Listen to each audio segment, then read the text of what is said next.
saya yakinnya karena sudah prolegnas 2025 ini kemungkinan akan disahkan. Tetapi ya undang-undang yang disahkan itu harus substantif. Harus isinya itu memenuhi standar-standar nilai HAM, penghargaan dan penghormatan terhadap nilai masyarakat adat, dan pemberian penghargaan terhadap hak-hak yang melekat pada mereka, dan memproteksi masyarakat adat. Assalamualaikum warahmatullahi wabarakatuh. Salam, salam sejahtera, Om Swastiastu, Namo Buddhaya, dan salam kebajikan. Ya. Hari ini Kementerian HAM ya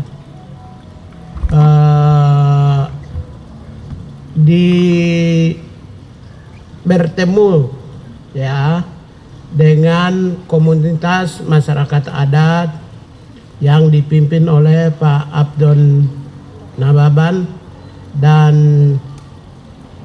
berasal dari beberapa organisasi lainnya. Kami sudah bicarakan tentang berbagai hal. Saya pertama berikan kesempatan kepada Pak Abdon untuk menyampaikan apa saja yang kami sudah bicarakan dan apa saja yang menjadi konsen terkait dengan masyarakat adat. Setelah itu baru nanti saya sampaikan berikutnya. Silakan. Baik, selamat siang rekan-rekan wartawan. Pertama, sebagaimana tadi disampaikan oleh Pak Menteri Hak Asasi Manusia, Pak Natalius Pigai, kami hadir menemui beliau dari Koalisi Kawal RUU Masyarakat Adat. Jadi Koalisi Kawal RUU Masyarakat Adat ini terdiri dari 47 organisasi yang selama ini bekerja mengadvokasi, membela, mendampingi masyarakat adat di seluruh Nusantara. Ini hanya organisasi nasionalnya saja yang 47 ini. Dan tentu saja saya sendiri adalah Abdon Nababan, dulu Sekjen Aman ya 10 tahun, dan menemui Pak Pigai, Pak Menteri HAM, dan meminta supaya Kementerian HAM ini menjadi bagian dari proses, karena memang kalau kita lihat kedudukan masyarakat adat di dalam konstitusi kita, ada 2 pasal di dalam Undang-Undang Dasar 1945 yang mengatur tentang masyarakat adat. Satu, pasal 18B ayat 2 ya, itu berkaitan dengan kedudukan masyarakat adat di dalam sistem pemerintahan Indonesia, ya, itu yang namanya otonomi asli. Kemudian pasal yang kedua, jadi nanti itu akan banyak urusannya dengan Kementerian Dalam Negeri. Nah, pasal yang kedua adalah pasal 28I. Pasal 28I ayat 3. Itu adalah bagian dari bab hak asasi manusia. Jadi di pasal 28I ayat 3 itu disebutkan bahwa identitas budaya, ya, masyarakat hukum adat, ya, dan hak-hak tradisionalnya adalah hak asasi manusia. Ya. Jadi dengan hak yang melekat seperti itu, maka Kementerian HAM, tadi kami sebutkan ke Pak Menteri HAM, mestinya Kementerian HAM ini adalah rumahnya masyarakat adat. Ya. Jadi kehadiran Kementerian HAM adalah satu. Oke.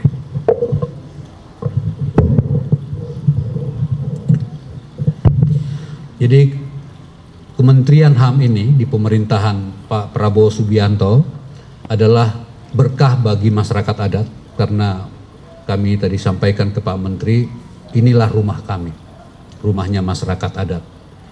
Dan ya nanti biar beliau yang menjawab. Ya, tapi dari sisi konstitusi, dari perintah Undang-Undang Dasar 1945, rumah kantor inilah rumahnya masyarakat adat. Dan karena itu tadi kami minta supaya Kementeri supaya RUU Masyarakat Adat ini dikawal betul di dalam pemerintahan Pak Prabowo lewat Menteri HAM, karena memang ini janji konstitusi. Jadi Undang-Undang Dasar kita kan tahun 1945, sekarang sudah 70, berapa tahun sudah? 78 tahun, belum ada undang-undang yang mengoperasionalkan pasal ini, ya. Jadi karena itu tadi kami jelaskan bahwa Kementerian HAM kalau bisa nanti dengan Kementerian Dalam Negeri bisa bertemu secara khusus, ya, bisa mewakili pemerintah kalau nanti, karena kebetulan kan RUU Masyarakat Adat ini sudah masuk prolegnas prioritas 2025, ya. Jadi segera proses ini akan terjadi di DPR, dan tadi kami bilang supaya Kementerian Dalam Negeri dengan Kementerian HAM menyambut dengan substansi yang menurut saya jangan sampai kurang dari yang sudah dirumuskan di Undang-Undang Dasar 1945, ya. Jadi itu saja. Yang kedua juga kami memang mendiskusikan tantangan Indonesia dengan hak-hak masyarakat adat ini.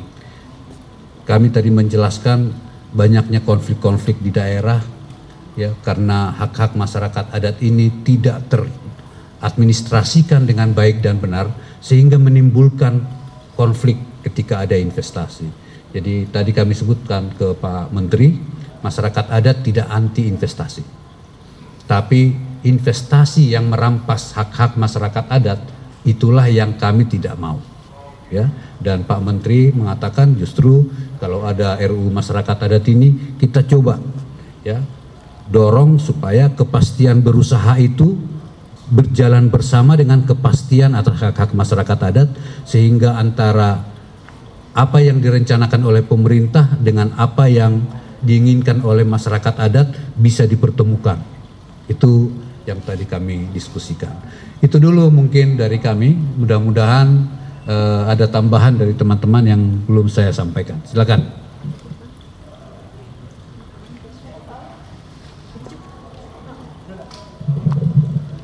Baik, teman-teman sekalian yang saya hormati, Pak Abdon dan teman-teman dari komunitas masyarakat adat. Yang pertama, sikap Kementerian HAM adalah masyarakat adat oleh negara Republik Indonesia telah menempatkan komunitas masyarakat adat di dalam posisi adiluhung di dalam negara kesatuan Republik Indonesia berdasarkan Undang-Undang Dasar 1945 pasal 18 dan 28 huruf I. Jadi masyarakat adat itu sudah ditempatkan posisi adiluhung, ya, dalam konstitusi nasional. Yang kedua, saya menemukan, Kementerian HAM menemukan satu di antara sedikit undang-undang yang tidak diatur berdasarkan batang tubuh Undang-Undang Dasar 45 adalah tentang masyarakat adat. Padahal sudah 2 pasal di dalam batang tubuh Undang-Undang Dasar 45 telah mengatur tentang masyarakat adat. Tapi sejak Indonesia merdeka sampai hari ini belum ada undang-undang yang mengatur tentang implementasi tentang perlindungan, pelestarian, penghormatan terhadap masyarakat adat. Dalam kerangka itulah Kementerian HAM konsisten, ya, mendukung percepatan pengesahan undang-undang masyarakat adat yang berisikan penghormatan terhadap nilai-nilai atau dijiwai, disemangati oleh nilai-nilai hak asasi manusia. Saya kira itu sikap dari Kementerian Hak Asasi Manusia, ya. Yang kedua, kehadiran masyarakat adat ke Kementerian HAM adalah benar adanya, karena berdasarkan Astacita dan Perpres yang disampaikan kepada Kementerian HAM atau 156 tentang pembentukan Kementerian HAM. Salah satu tugasnya adalah mengkoordinasikan aspek-aspek atau kebijakan-kebijakan interdepartemen maupun juga pemerintah pusat, provinsi, kabupaten, kota, termasuk private sector yang menyangkut tentang hak asasi manusia. Ya, itu yang kedua. Yang ketiga, memang kita harus juga melihat perspektif masyarakat adat. Yang dimaksud dengan masyarakat adat itu yang seperti apa?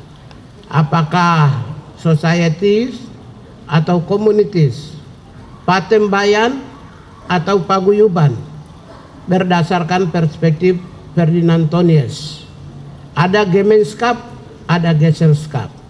Perspektif ini harus dipertegas. Kenapa?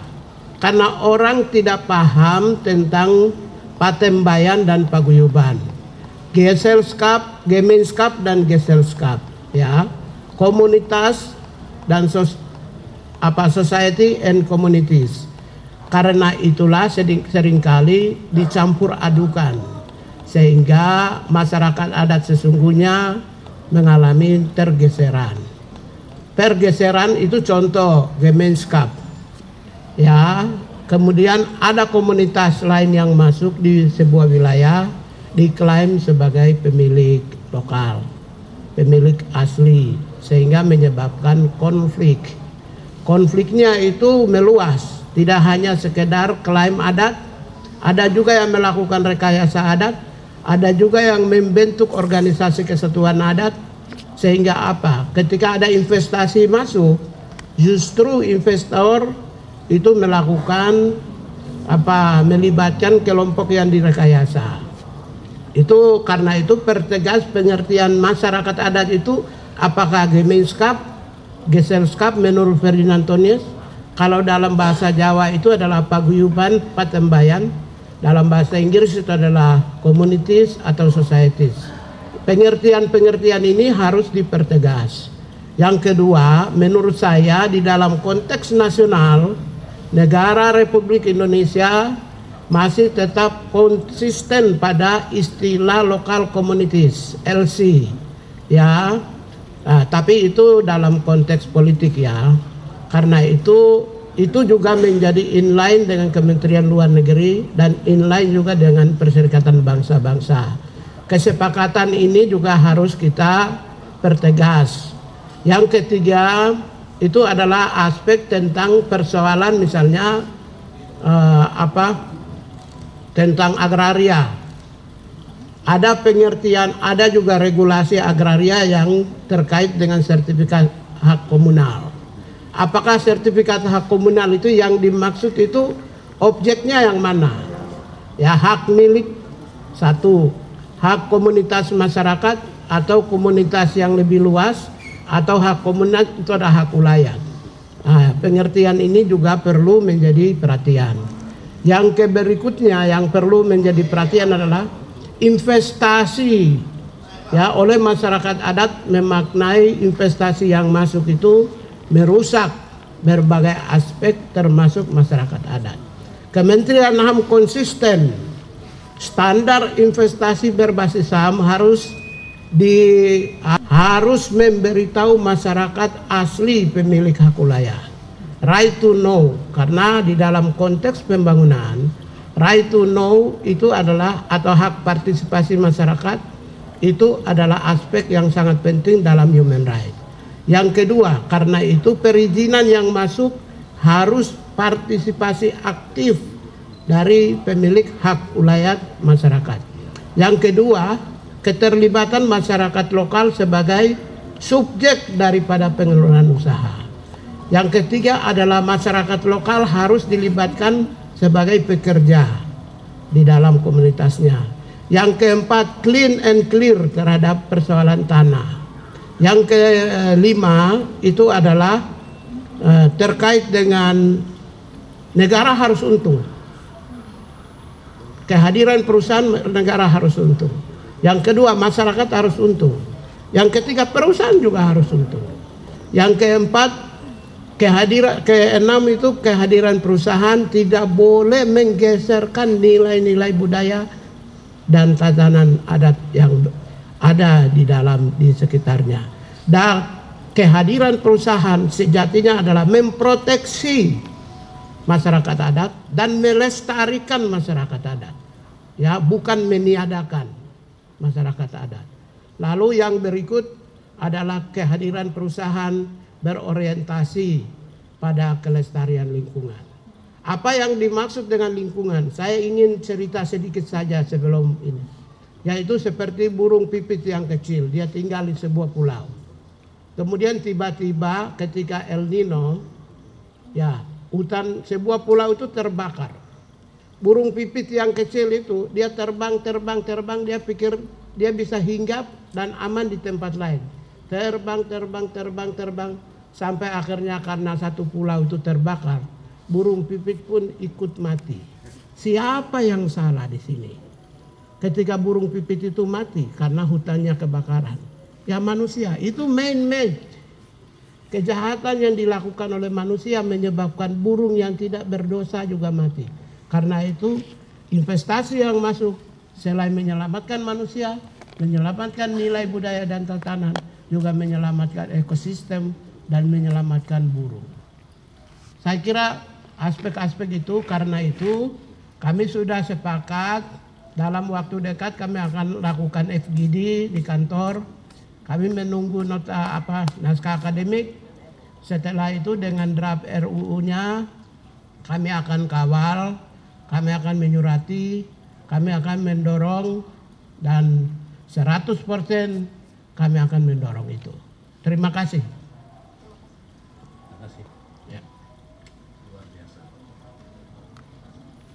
Saya kira gini ya, ini sudah menjadi perhatian dari pemerintah dalam konteks ini adalah legislatif, inisiatif DPR kan, ketua baliknya Gerindra. Saya yakinnya karena sudah prolegnas 2025 ini kemungkinan akan disahkan.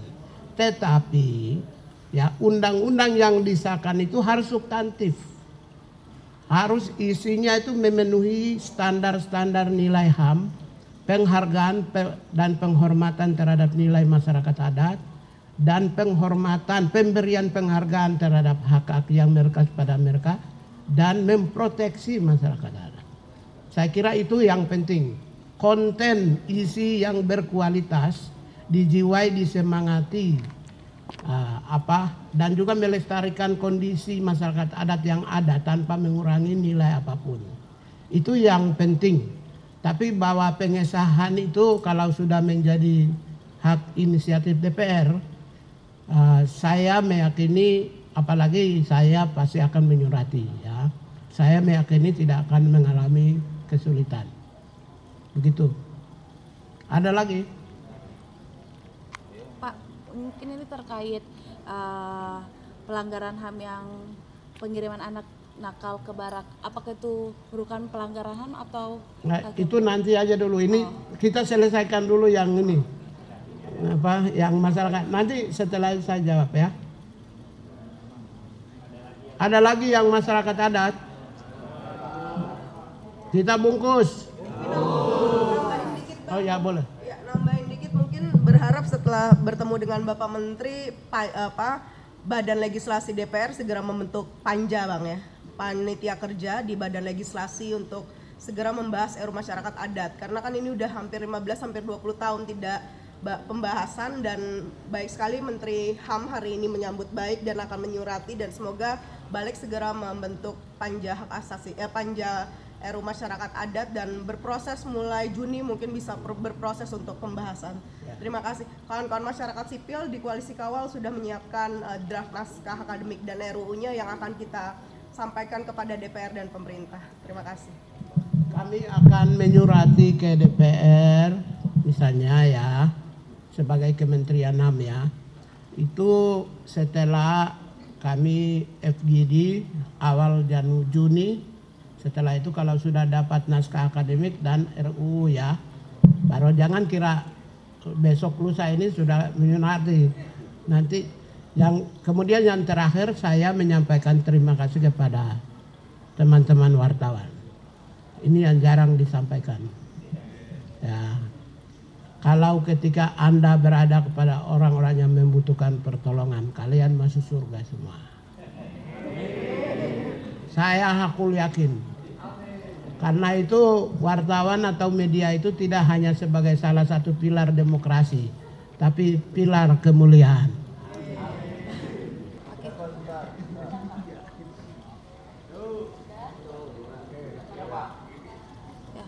Jadi gini ya,